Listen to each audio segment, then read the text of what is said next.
Bem, falar desta coleção Biclássicos da Editora do Brasil é algo muito bom. Foi uma das coisas, é um dos trabalhos assim que mais me encantam. Tudo começou com uma viagem que eu fiz para a Europa, e pelas feiras, pelas livrarias que eu ia passando, ia visitando, eu vi uma quantidade muito grande de livros bilíngues.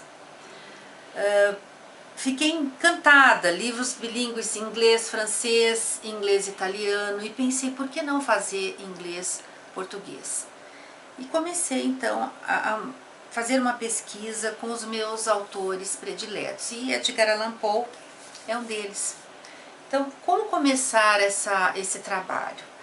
Primeiro comecei a leitura dos meus textos prediletos, entre eles O Gato Preto, em inglês The Black Cat, Os Assassinatos da Rua Morgue, The Murders in the Rue Morgue, e alguns mais não tão conhecidos, como A Caixa Retangular, que eu adaptei com o título de, em vez de caixão, né, como é mais conhecido, A Caixa Retangular, The Oblong Box, e Hop Frog, que eu acho que é um dos textos mais interessantes que ele tem e ainda bem desconhecido, que eu adaptei como Pula Sapo.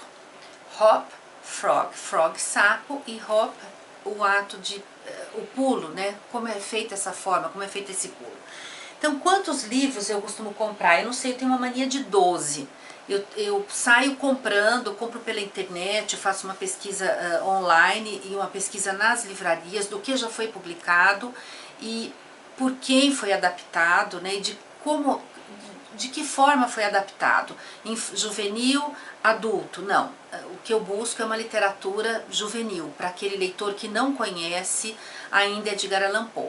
Então, depois de uma releitura de todos esses textos, eu começo pelo texto clássico, no inglês arcaico, né, que foi publicado em 1800 e uma das primeiras edições, 1840, né? Aliás, 1838, 40. E depois dessa releitura e dessa escolha, eu parto para a escrita propriamente dita. É muito importante saber um pouco sobre o autor. Edgar Allan Poe era um homem extremamente inteligente. Ele era, além de escritor crítico, ele publicou ensaios e foi editor também, e teve uma vida bastante complicada, né? Ele foi,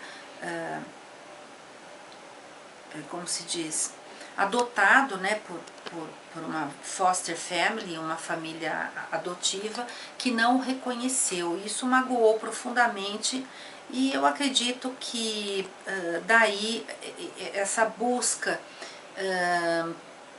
pela bebida, pela droga, isso pauta muito a obra de Edgar Allan Poe. Ele tem um texto bastante atormentado, bastante inquieto, e ele foi o precursor de uma literatura de terror, uma literatura fantástica, uma literatura de detetive, né? Eu acredito que todos os outros autores que fizeram histórias escreveram histórias de detetive, a própria Agatha Christie, Conan Doyle, se inspiraram em toda a obra de Edgar Allan Poe. Então, compro exaustivamente, né, muitos textos, né, não importa de quem, eu vou fazendo essas leituras e vou escolhendo aquilo que é mais apropriado, e há então essa busca incessante, depois de toda essa compra, o que eu vou adaptar, de que forma eu vou adaptar isso, sempre de uma forma muito simples, para que o leitor se encante, né, tirando um pouquinho os excessos, não muito, porque o leitor tem que entender que a obra foi escrita assim, e há todo um tormento do próprio autor que acompanha cada texto. Há um humor também, nem que seja negro, há um humor. Esse é um texto que eu gosto muito, O Corvo, né, ele não está, né, nessa adaptação. O Corvo e Suas Traduções, esse livro eu ganhei do Carlos Heitor Coni, que gentilmente mandou para mim, E mesmo que eu não vá ocupar, eu tenho esse cuidado de reler tudo aquilo, porque você vai lembrando de outras coisas, né? Eu estudei Edgar Allan Poe em toda a minha faculdade, no próprio curso que eu fiz nos Estados Unidos, e muita coisa eu aprendi nessas leituras que eu fiz nessa época. Depois de todo esse tempo, eu consigo agora olhar para essa obra e descobrir a cada linha algo diferente, um olhar diferente. Então eu acho que consegui fazer um trabalho bastante interessante aqui no Contos de Terror e Mistério. Então acredito que eu tenha lido muito mais do que esses textos, né? Só não encontrei todos para mostrar. Esse é das ilustrações que eu gosto mais. Acho isso aqui fantástico. Tem como aproximar um pouquinho mais para mostrar?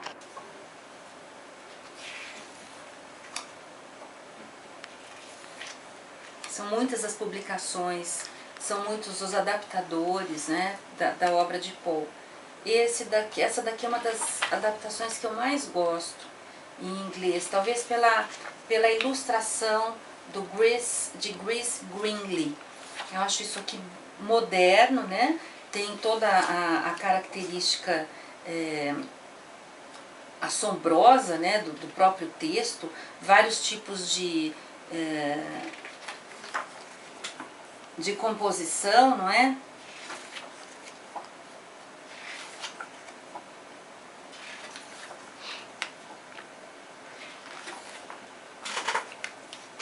Assim foram os textos, né, de Edgar Allan Poe. Queria mostrar um pouquinho também os textos que eu adaptei, que eu li, né, tudo que eu comprei. Dá para parar um pouquinho, João? Isso, depois a gente... Não tem como? Então vamos lá, deixa eu pegar aqui os textos de Alice. Comecei com a obra completa de Lewis Carroll, né? Alice no País das Maravilhas. Aí fui comprando. Esse daqui é um pequeno luxo que eu me permiti. Acho isso lindo. E aqui do lado nós temos os pop-ups. Isso tudo em inglês, né? Um trabalho maravilhoso. Cada vez que eu abro isso parece que é a primeira vez. Então, é preciso ler tudo que se encontra, né? O máximo. Esses daqui tem, alguns tem fita cassete, ainda são do tempo da fita cassete. Essa é uma edição maravilhosa, em português, com ilustrações originais.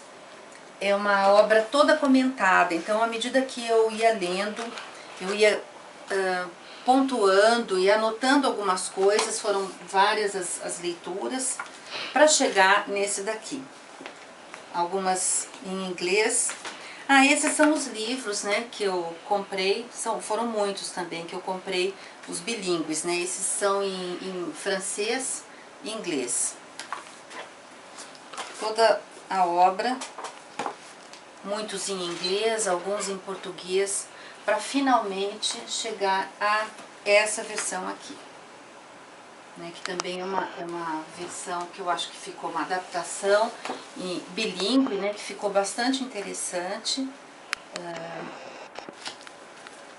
Então, primeiro a compra exaustiva de livros e depois essa procura pela palavra perfeita, né? O que eu uso em português, como é que eu vou usar isso em inglês e vice-versa. Então, primeiro todo o trabalho em português, depois todo o trabalho em inglês. O trabalho em inglês é bem menor, né? É preciso enxugar um pouquinho ainda mais, sempre pensando no que o aluno pode ser contemplado em outra língua, né? O que ele vai entender. Tem que ser uma palavra mais simples. Eu procurei usar ou presente simples ou passado simples, procurei limpar muitos tempos difíceis, né, que ele não pudesse entender. Usei phrasal verbs também mais comuns ao cotidiano dele. Então acredito que um aluno de 12, 13 anos possa entender tanto o texto em português como entender o texto em inglês.